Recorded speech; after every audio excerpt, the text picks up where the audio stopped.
You are listening to 95.7 FM WELT, Fort Wayne, Radioactive. The opinions and views expressed in this show are those of the hosts and guests only. They do not represent those of FreeThought Fort Wayne, WELT, or any other organization. Welcome to the Hoosier Humanist Hour, where we explore science, religion, culture, ethics, and community from the humanist perspective. Join us as we discuss those topics and more, free from the ideologies of religion and superstition. Hello and welcome to the Hoosier Humanist Hour. Thank you for joining us tonight. Today the hosts will be Christopher, Andrew, and myself, V. As usual, the show is put together by members of FreeThought Fort Wayne, chapter of the American Humanist Association. If anybody would like to get in touch with us, probably the easiest thing to do is to visit our Facebook page, facebook.com/FreeThoughtFW. You can always email us, fortwayneaha@gmail.com. Should be able to get back to you if you send us a message on either of those websites. If you'd like for us to address something on the radio show, we can do that as well. So yeah, I think we have some interesting topics for tonight. We'll see how it goes. There's several big things in the news lately that we'd like to discuss. One of them being the situation in Aleppo. As of the recording of this show, there's still a small fraction of the city that's controlled by the rebels, hasn't been completely taken over by the Assad regime. The other thing that we want to talk about was just discussing a few of the people that Donald Trump seems to have picked for cabinet positions. Those people are going to shape politics, and they're going to shape the way the country goes forward over the next few years. So, it's important to at least try to understand some of their viewpoints, what they're all about, where they're from, what they've done in the past, what some of their positions are, and all that. So let's just dive right into it. What do you guys think we should tackle first? I definitely think I think Aleppo is definitely the immediate concern. Yeah. Just because people's lives are really on the line. Yeah, and it's a big mess over there, from what I understand. We have the Syrian army pushing into it. We have Shiite militias backed by Iran pushing into the city. We have Russia bombing from the top. We have rebel groups that are in some cases supported by Turkey, and in other cases, I believe some of them may even be supported by us. I don't know if it's any direct support that we've provided to them, but they're certainly getting squeezed. The rebels are. And it's getting pretty bad out there. What have you guys read on the subject? Well, honestly, because I'm an ignorant American, I had no idea about any of this stuff. So it's taken me a lot of time and effort to even learn a little bit, much less the whole story. And so I've been looking up some articles here and trying to find out more, and it's astounding to me that I've never really heard anything about this. I mean, I know that there are a number of countries all over the world that are currently in the midst of internal turmoil, where the country is having some sort of civil war where factions are actively fighting against each other, and I don't really get to hear about that stuff too much. And so that's why it's surprising me as I'm sitting here looking up articles about this, that this isn't something new. This is all part of the Syrian civil war that's been going on for the past 4 years. Right. About 4.5 years, actually. And so it's just one of those humbling moments where it's like, wow, I had no idea any of this was going on.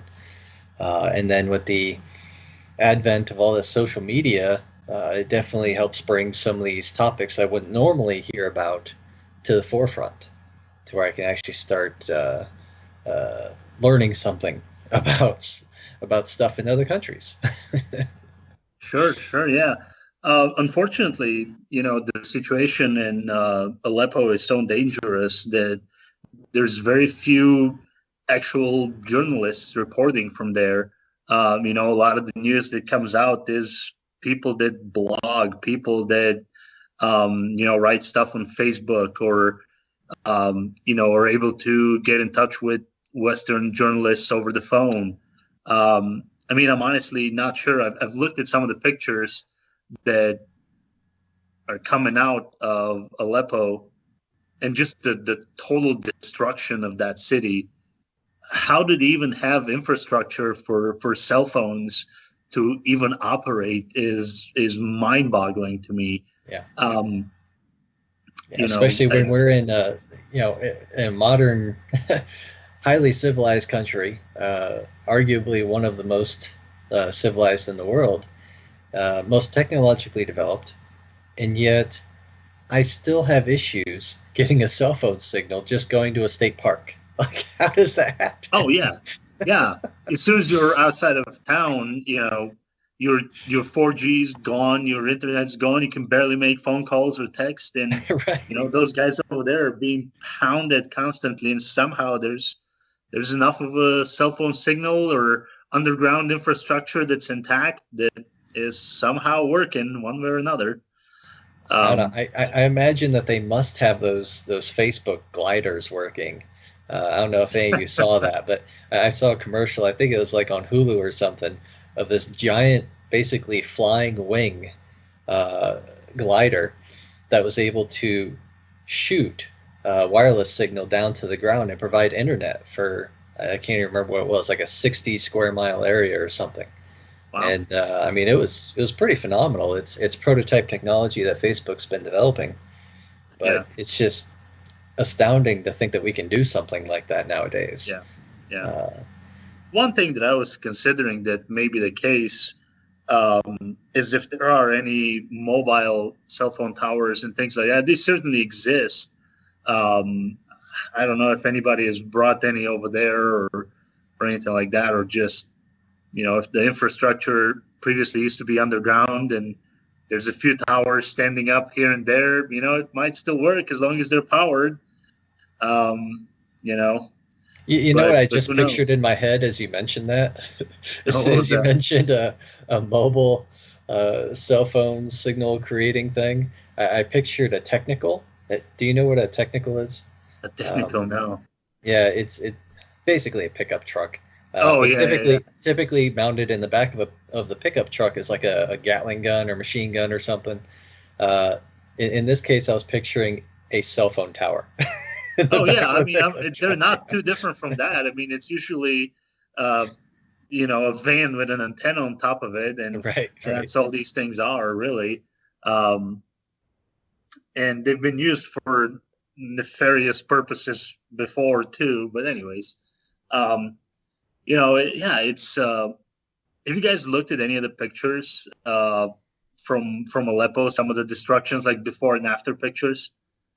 Guess I haven't seen the before and after, but I definitely saw some of the during right now, and it definitely looks like it's been hit pretty hard.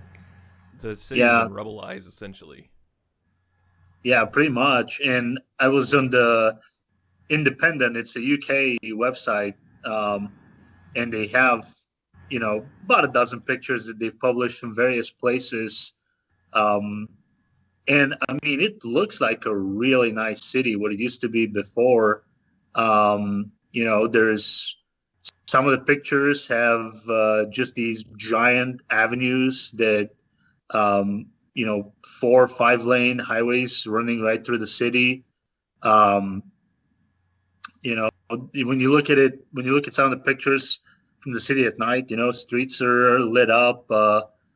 There's some mosques in the middle of the city that are very well lit up, other apartment buildings, things like that. So it looks like a really nice city. Some of the cars that you see on the roads are, they're not brand new, but they're not too old. The buildings look very nicely kept up.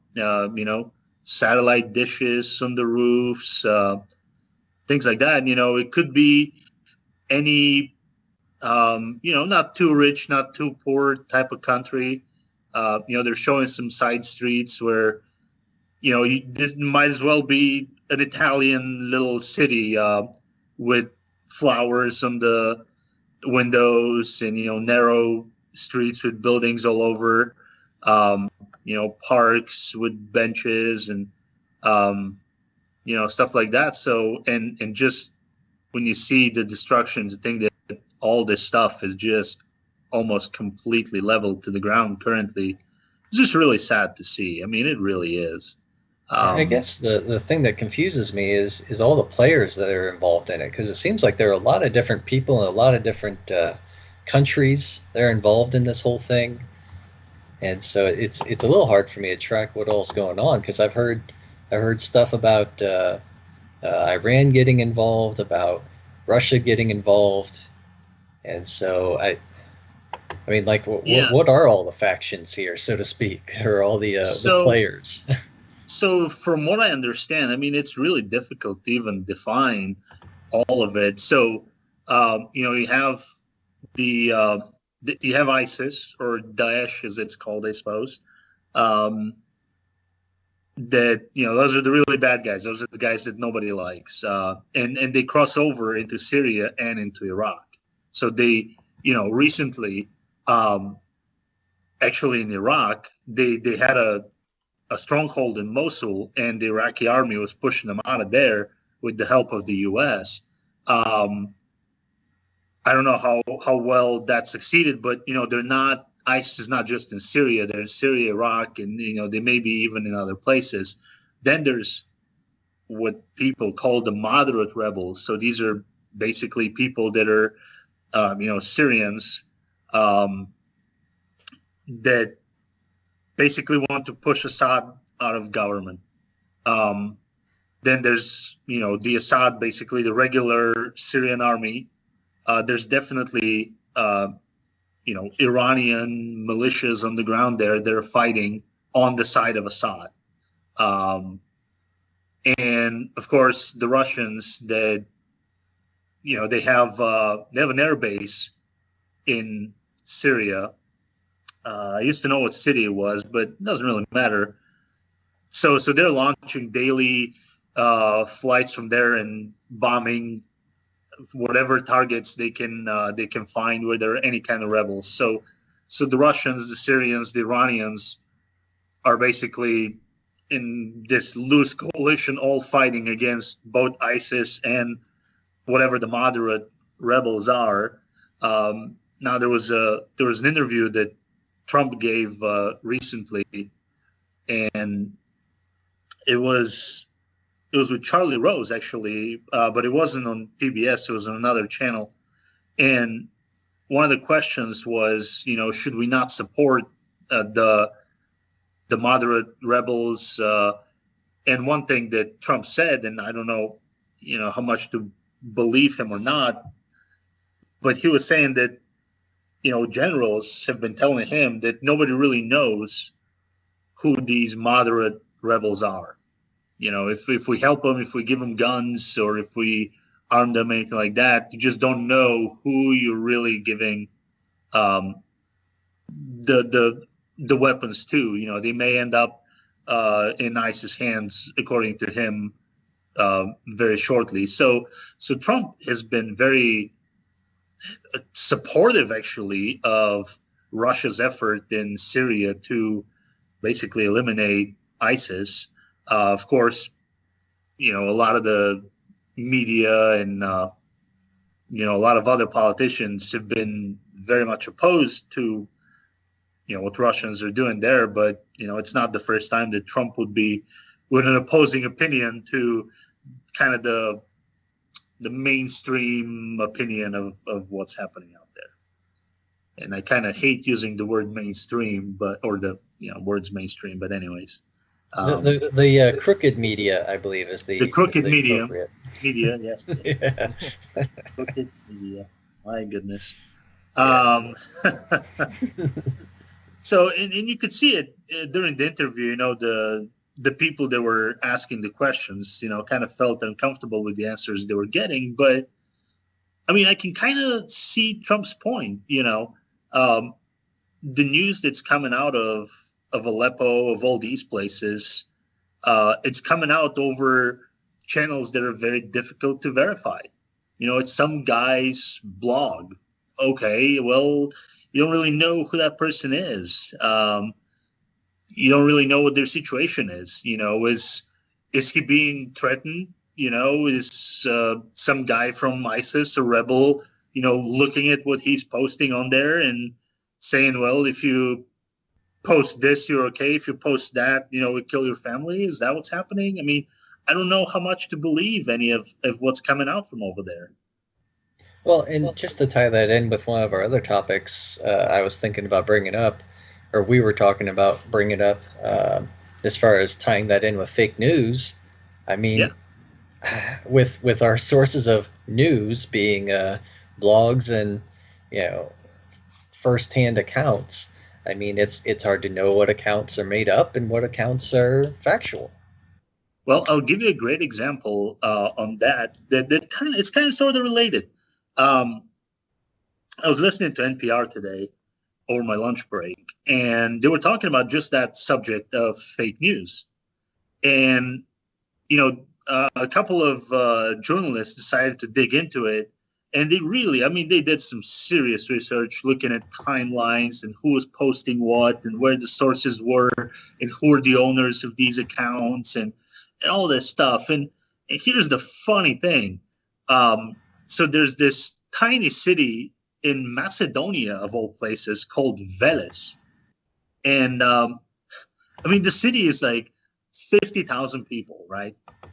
And there was something like 100 websites that originated from that city that were posting mainly fake news. And so, and mainly pro-Trump fake news. But so here's kind of what these guys unearthed. So these guys would go onto pro-Trump Facebook groups, so they'd register fake accounts. They get into the pro-Trump Facebook groups and all that. They figure out what the chatter is, what people are saying, what they're not saying. You know, they'll find news articles that are already written by someone and published somewhere, and they kind of talk about the stuff that's being talked about in the Trump groups. So they would literally copy and paste these articles from their own websites because they didn't speak good enough English to be able to write these articles the way they were written. I mean, even the fake news, you know, they use proper grammar, proper spelling, and all that for the most part, right? So then they go back and start posting links to their articles on all these Facebook pages. So that would drive traffic onto their websites. And, you know, they basically didn't care if the news are true. They didn't verify anything. And they just looked for stuff that people wanted to read. It was clickbait. That's all it was. It was clickbait. You know, they keep posting it. They drive the traffic to their website by advertisements and stuff like that. They could monetize the traffic. And that's how they made money. So this guy was actually able to contact some of the guys that were creating these websites, and they were usually like just kids. They were like 18-year-old kids. And the funny thing was, he was referring to one of the guys there who was in his 20s as a little bit older. And then, you know, I heard that. I'm like, are you joking with me? You know, this guy's a little bit older. He's in his 20s. But apparently, you know, these guys were proud that they were able to create these websites, to drive traffic to their websites, and to basically be running a successful small business, and, you know, making a living out of these things. You know, I don't know if there was one person behind each website or if there was groups of them, or, you know, how they didn't go too deep into the structure, but, you know, that was one of the clusters is just weird. There's this tiny, tiny little city in the middle of nowhere, Macedonia. I mean, go figure. Yeah, that's pretty bizarre. But I mean, if they can make money from it, man, guess there's some motivation for them to not change what they're doing. Oh yeah, yeah. That's for sure. Hate And that. that's the sad part. Facebook allows these kind of echo chambers to arise, and there's nobody to check whether they're valid or not. When you read something that already confirms your preconceived notion, you're very unlikely to double check. Usually if I post something on Facebook, I try to post from somewhat reputable websites and try to verify at least one or two other places that are saying the same thing. But even I've fallen prey to fake news. I recently read this article from what looked to be a somewhat legitimate website about bankers in Iceland being jailed. A lot of people complained that after the banking crisis, we didn't jail any bankers or any of that. Like, people got defrauded and nobody went to jail for it. And I didn't check, and it was my own fault. And somebody called me out on it. Turns out the website was a satirical website. Something similar to The Onion, but it wasn't The Onion. So it's easy to fall for those. It's very easy. Yeah.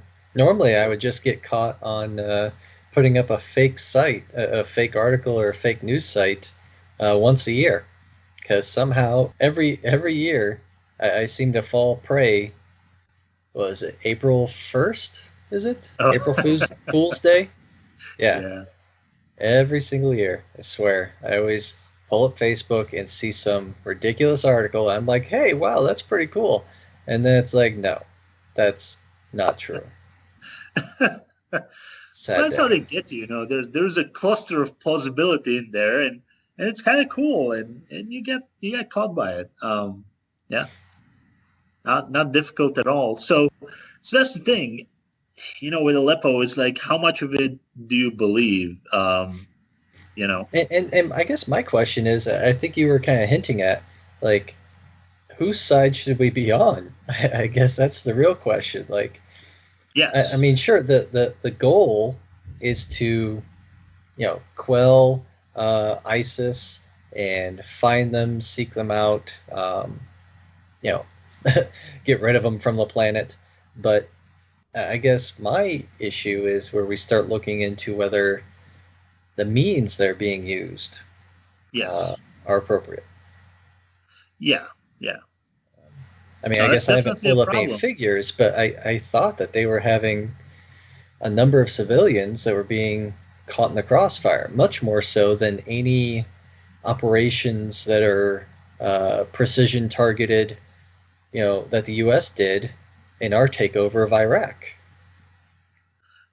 Yeah, that's possible. I can certainly see that with all these militias, the Syrian armed forces, they're prepared to do anything to win back their city, and I can see how they might bomb a few places that or they don't even know if those are rebels or people that live there. Now, there have been efforts made to evacuate some people, and even I read one of the articles said that something like 6,000 people were evacuated over the last 24 hours, and there have been these small, short time frame, little ceasefires here and there. They keep breaking up, and of course both sides blame each other. The Syrian regime says that the rebels broke the ceasefire, and the other guys blame the Syrian regime for breaking the ceasefire, and who knows what really is the case.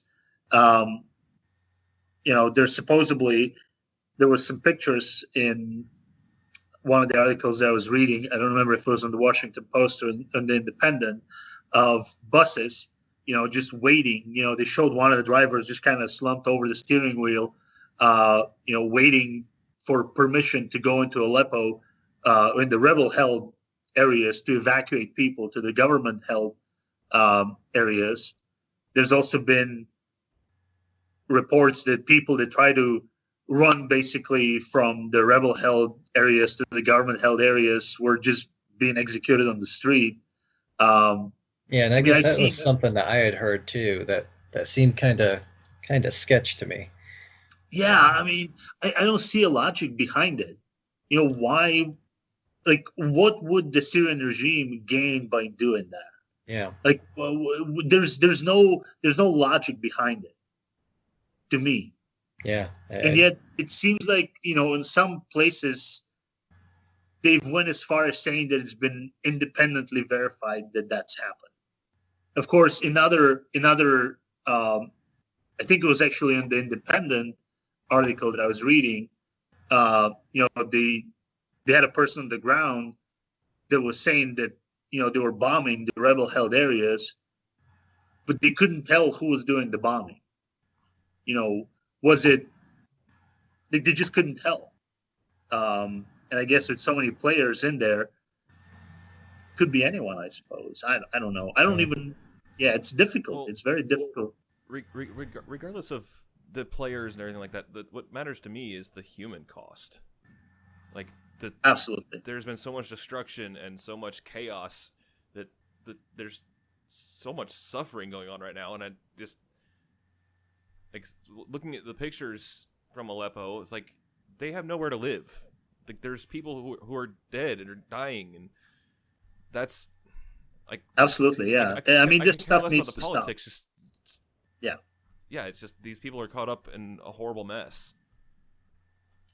That's the sad part about war, is that people get caught up in the middle of everything, and usually it's the winners that write the history, and it's going to be the losers that did all this bad stuff at the end of the day or something like that. And it's always the regular people that had nothing to do with any of this that they're suffering. And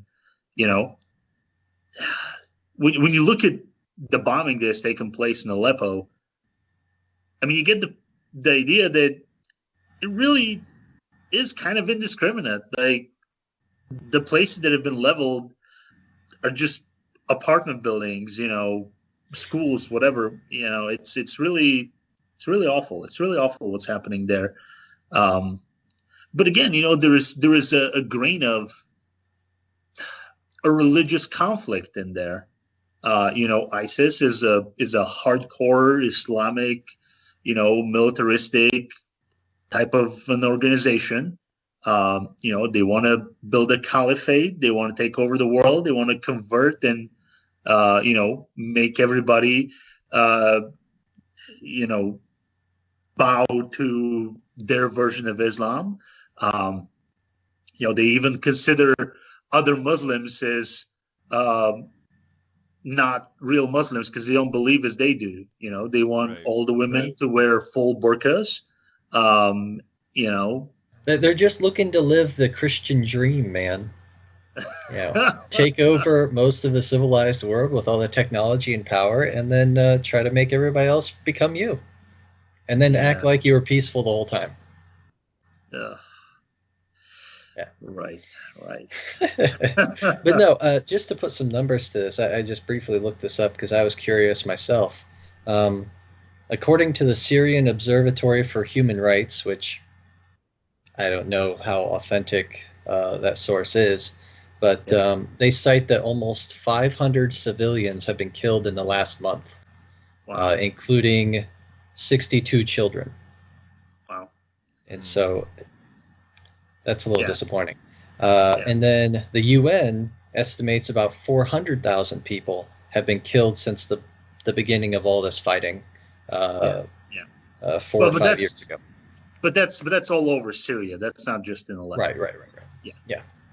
So, I mean, a lot of people, it's a very vicious conflict, and a lot of people have suffered. Now, the thing about Aleppo is by the time this episode airs, Aleppo is going to be in government control. There's no going back on that, they're down to a couple of city blocks, and Yeah, the estimate that I saw was about 1,500. They estimate left of the rebels, and then in terms of numbers, yeah. Yeah, and then there's still like 50,000 civilians there in the area. Yeah. They're fairly squeezed. They're fairly squeezed in a very small amount of space. It's just a matter of a few days. There is, at this point in time, they just don't have a chance of holding the city.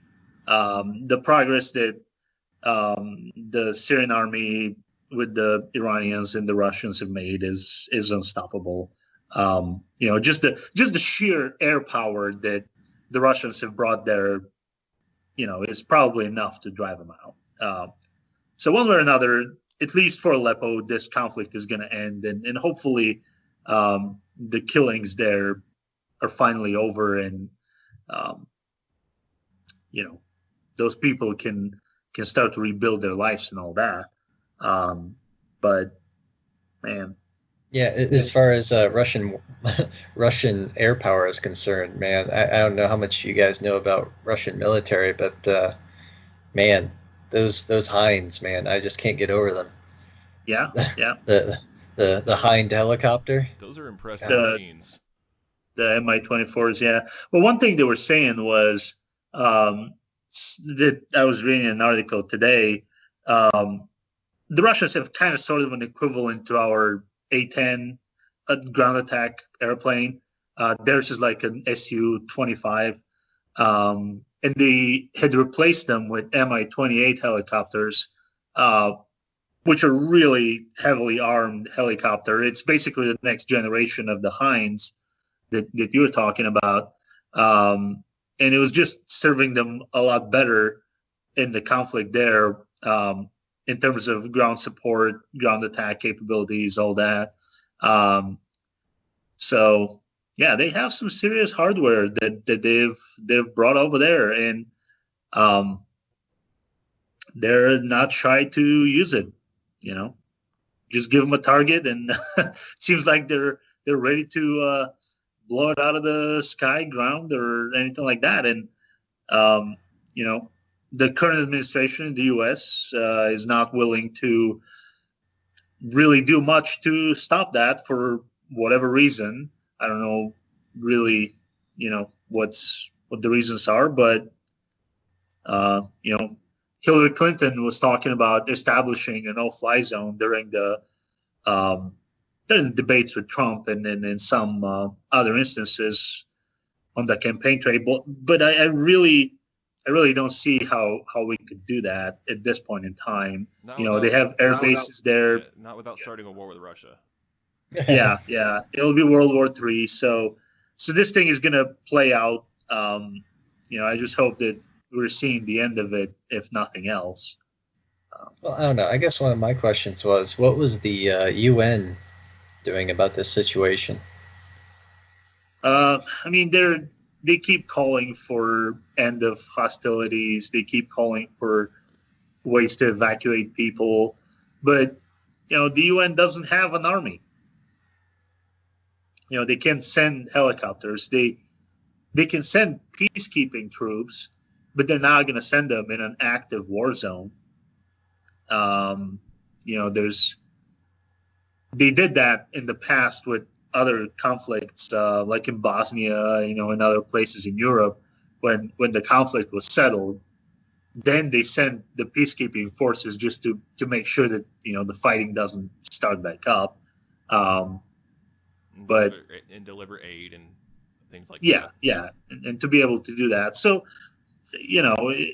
once the conflict is over, I suppose they might do something. But for now, all they're doing is issuing statements and who knows what else, but it's nothing that's going to stop either side from doing what they've already determined to do. And I guess that's part of what bothered me about it, was that whole UN take on the situation.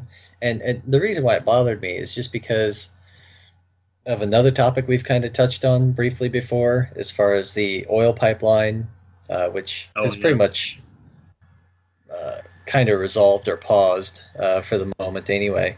But those Dakota access pipeline protests, with the UN trying to become involved in that to ascertain whether human rights were violated or something. I'm just like, how dare you? You want to come over here and investigate something that has had 0 deaths, but you're not willing to step in the middle of something that's killing people every day? Like, you got some guts, man.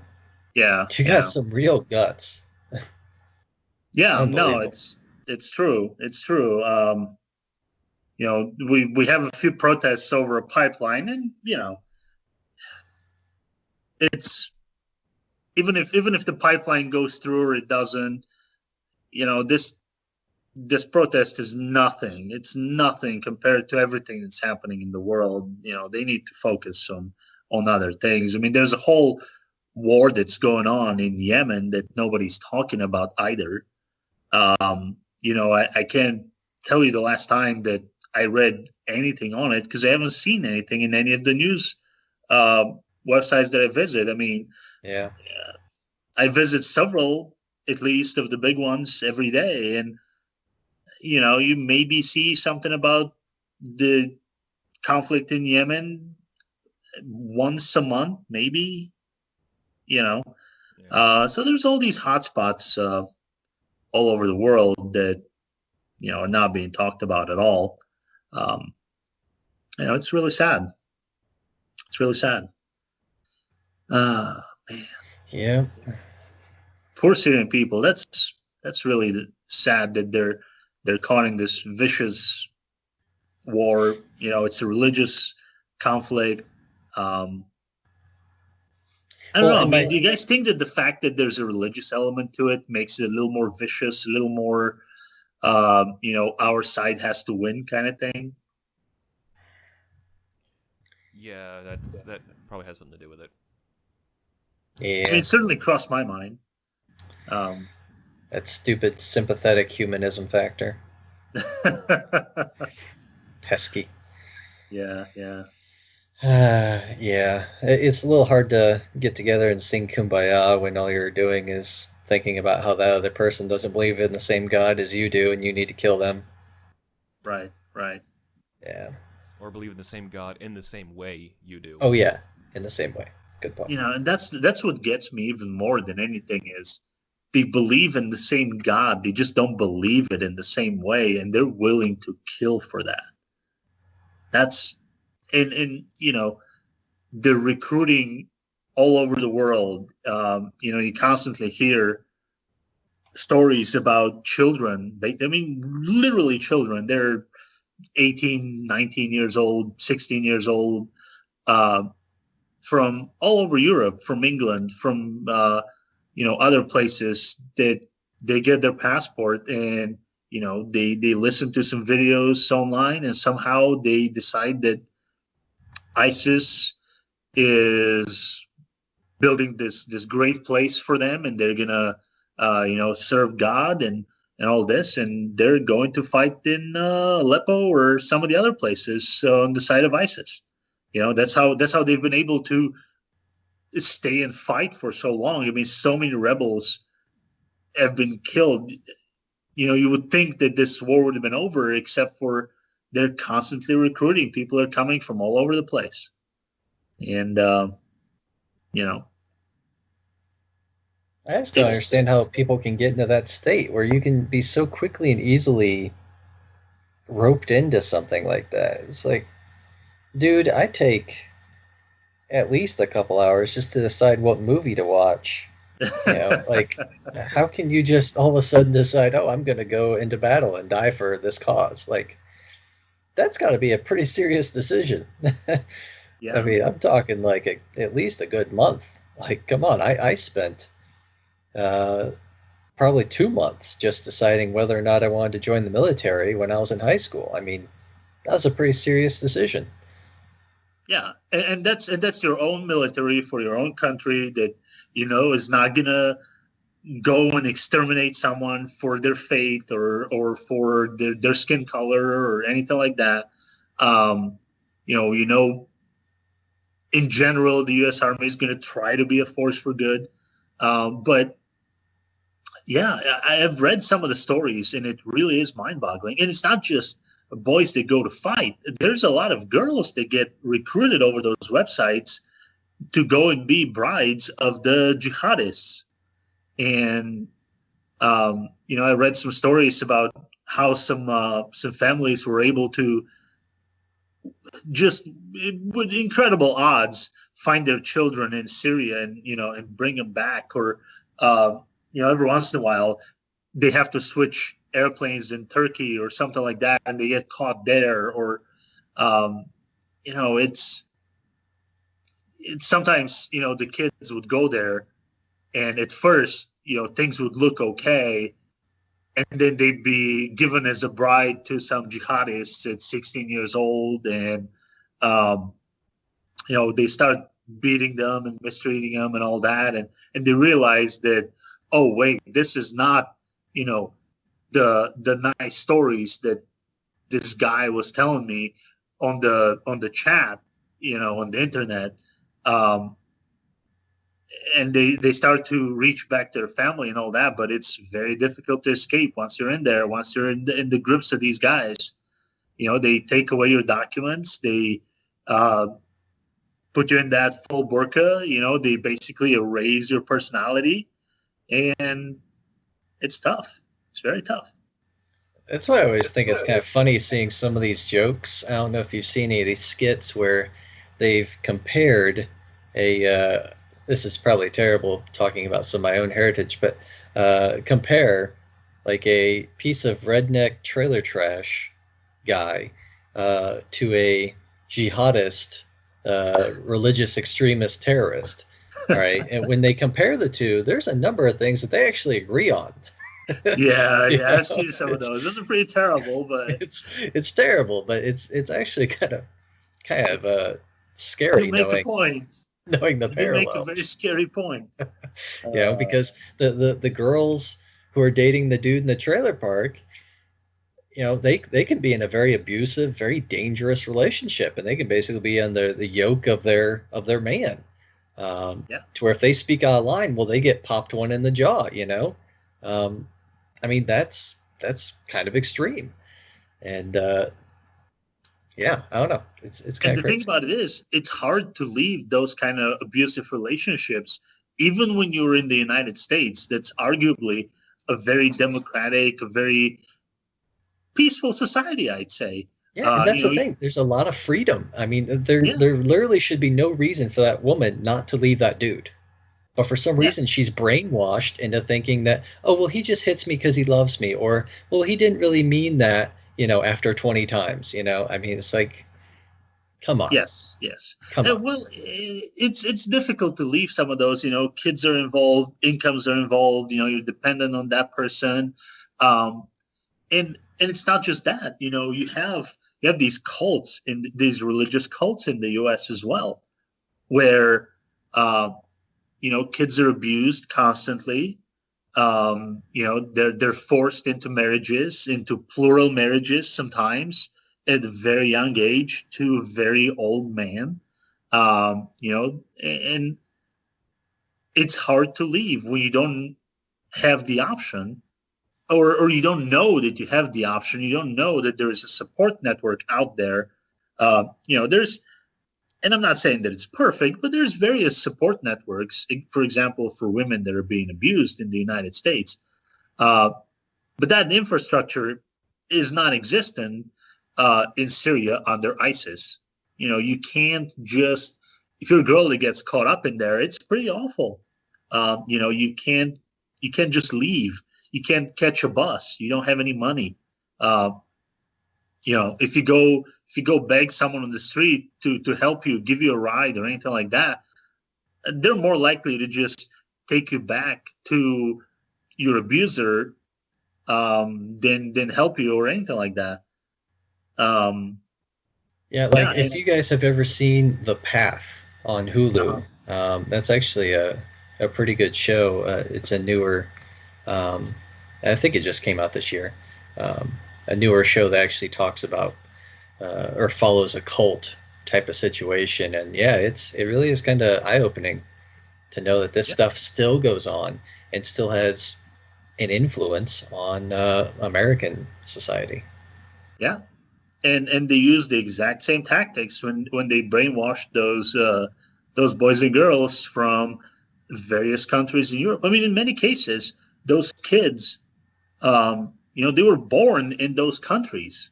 They may have been born in Belgium or England or France, and they can still get radicalized and going and helping.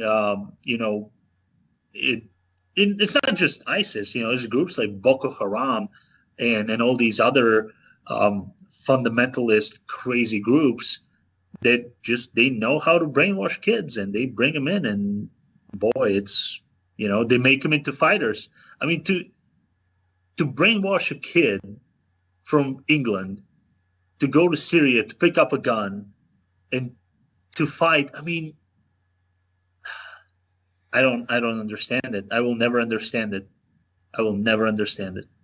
And to think that we in America are completely safe and our citizens would never fall for stuff like that is just delusional, because we've had a number of instances where we've had American citizens that were born here turn to some of these types of behaviors. It's just, it's mind-blowing to me. Yeah, and sometimes, you're not even the target of some of those people. In some cases, you self-radicalize.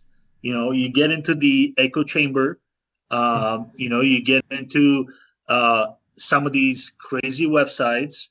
You get, into the Facebook groups, and you watch some of those videos, and man, they sound good. They make them good. They sweet talk you into all kinds of stuff. And, I wish we could teach kids more critical thinking, more how to evaluate things, to be more open, to be able to share some of these things. So, when you start self-radicalizing or being radicalized online, that the society in general will catch that and help you and stop it. But I really don't know how to accomplish that. I don't know if schools are right. I don't know if family is the right place to address that. At home, I just don't know. I don't know. I just know that having a firm foundation in in critical thinking and facts is really just going to help everything downstream from there. It's just this fake news stuff is just throwing a real wrench in the mix. It's irritating me, because whereas we would normally count on getting our facts from reliable sources, it's becoming difficult to determine what's a reliable source.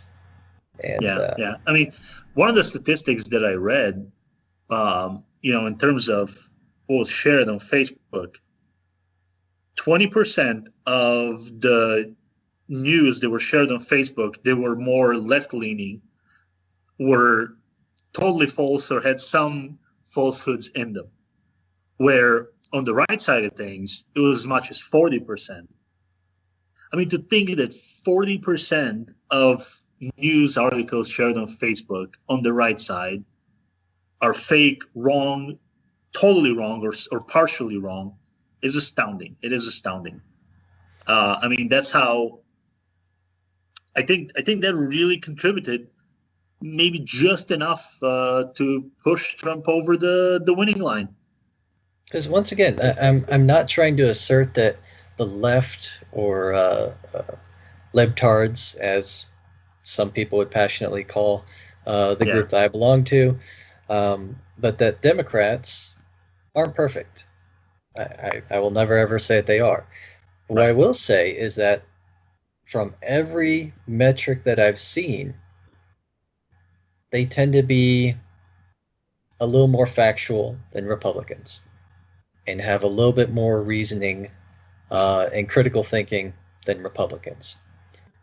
I'm not saying that's an absolute truth. I'm just saying that if you take all the Republicans and average them and all the Democrats and average them, the Democrats will average better performance scores on every single field. That's positive. I mean, it's true. It's true. Democrats, and It's not saying that Republicans are evil. It's just, no, gosh, there was a lot of crap being thrown around during this election, and yeah, a lot of it came from the right side. Well, I'll give you just a little bit of an anecdote that I was listening to. Again, I mean, I listen to a lot of NPR, but this one journalist that's kind of a left-leaning journalist was talking about Sean Hannity. And, if anybody knows Sean Hannity or don't know him, he's a very hardcore right-wing. I don't necessarily want to say journalist, but like a show host. And he's got a radio show. He's got a show on Fox News. And, a lot of the stuff that he says I disagree with, but this particular journalist was saying behind the scenes, he literally is like the nicest guy. Like, he even helps like his interns and stuff. He'll set them up on dates. He's apparently the nicest guy. You have a real nice conversation with him. He'll help you out. He'll literally apparently take his shirt off his back and give it to someone. Like, that's how nice apparently the guy is. That's what this journalist was saying. But I don't want to say that people on the right are bad people or they're mean or but they have a different opinion. They have a different viewpoint. I obviously think that they're wrong, but I think there's something to be said about, kind of the values that we in this group subscribe to, which are the humanist values. If you start out as the basis of your, set of morals, it'd be something like the Humanist Manifesto, where we recognize that all people are equal. It doesn't matter if you're gay or white or black or whatever, that you're equal to everybody else. If you start with, a healthy dose of skepticism and you want to verify just whatever information is coming your way. If you subscribe to the scientific method, evaluating evidence, forming conclusions, making predictions, if you follow that strictly, and most importantly, I think, if you're willing to admit that you could be wrong, I think you're likely to come up with a better outcome, a more accurate, more humane kind of viewpoint. You're not bound by religious dogma that tells you, to hate someone else because they're the infidel. They don't believe the right way. Because we've been bashing Islam a little bit here because ISIS hates other Muslims and they don't admit that other Muslims are real Muslims and all that. But some of that happens in Christianity as well. I mean, if you put a few Catholics, Protestants, and all that in a room and just ask them a simple question about doctrine and whether the cracker turns into the blood of Christ or should you pray to the Virgin Mary, oh boy, you're gonna end up in a fight. I'm pretty sure. Yep. Yeah, no, I think it's kind of funny if you're mentioning this, that I've actually been in the middle of a conversation with somebody online as far as contradictions in the Bible. And since most people tend to dismiss the Old Testament, which is, by the way, explicitly against what it says in the Bible to do, the Bible is basically all about God wants you to take all of him or none of him. You can't pick and choose, but a number of people pick and choose anyway. And so one of the things that people pick and choose is the New Testament, because they get this nice idea that Jesus is all roses and butterflies and flowers and all about peace and love. And it's just, if you actually read the Bible, you find a few verses that kind of strongly contradict that. In fact, there's a particular verse, I can't remember where it's found, but the verse basically states that, or is Jesus stating that he did not come here to bring peace. He brought the sword. Okay. And he did not come here to unite families. He came here to divide families, to turn brother against brother and father against son. He says this out of his own mouth. Yes. And then he goes and says, those people who do not believe in me, bring them here before me and I will cut them down. I will kill them. It's like, huh, that's interesting. That almost sounds like some of the things that radical Islamic terrorists cite out of the Quran. Interesting. Yeah, yeah. I mean, that's why we gotta use our critical faculties. We gotta evaluate all that stuff, and Christians will they've had about 2,000 years now to figure out how to spin this. So still come out with something, and they'll minimize the statement, and they'll say how he didn't mean it, or he actually meant the opposite of it, and they'll come up with some nonsense like that. But that's what I'm trying to combat right now. Yes. Yeah, it's all about that's context. a very difficult he speaks thing. in parables. It's just, I'm sorry, I don't think that what Trump said can really be put in any kind of context where that would be okay to just grab them in the way that he suggested grabbing them. Just like I don't think there's any context where you could say bringing somebody before you and killing them is okay. I don't see the context. Right. What context would that be okay? Especially if that killing is done for disagreeing with you, not for doing something, but for simply not believing what you're saying. It's like you make a statement, I say I don't believe you, and then I must die. It doesn't work. That's not the kind of morality we need in this society. Not at all. I think as in general, our society has moved in the right direction, but I'm kind of worried with Mike Pence actually more than with Trump. Is some of his positions. He tried to pass that RFRA law, and we've discussed RFRA a lot. I believe we even talked about it on the radio show, and we've discussed it in the amongst ourselves at the meetings and all that, and pretty much everybody in our group was very happy when that RFRA law basically got scrubbed. But it was I really am in some ways when it comes to the religious subjects and all that, I'm more worried about Pence than Trump. It's just now we see a resurgence of anti-abortion laws. People are becoming bold again.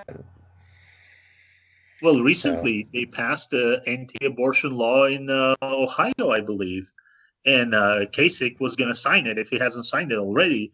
And basically, the law bans abortions after 6 weeks.